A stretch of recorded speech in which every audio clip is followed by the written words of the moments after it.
খামারের ধারে ছোট্ট এক ঘরে থাকত এক রুক্ষ স্বভাবের কৃষক। তার একমাত্র সঙ্গী ছিল একটি বড়সড় ধূসর রঙের বিড়াল। তবে সঙ্গী না বলে যেন এক খাটুনি মজুর বলা যায়। সকালে ঘুম ভাঙতেই শুরু হতো চিৎকার, ওই বিড়াল, ইঁদুর ধর, হাঁস তাড়া, ক্ষেত পাহারা দে। বেচারা বিড়ালটা সারাদিন খাটত, মালিক কিছুই বুঝত না। কখনো একটু আদর তো দূরের কথা, মাঝে মাঝে লাঠিও পড়ত তার পিঠে।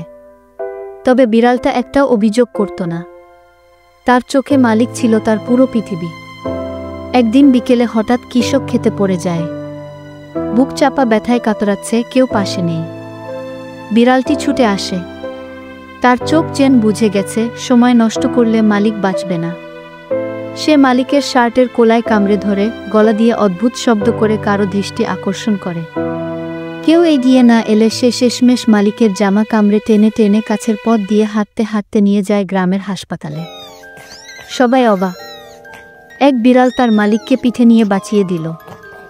সুস্থ হয়ে ফিরে আসার পর সেই কৃষকের চোখে পানি।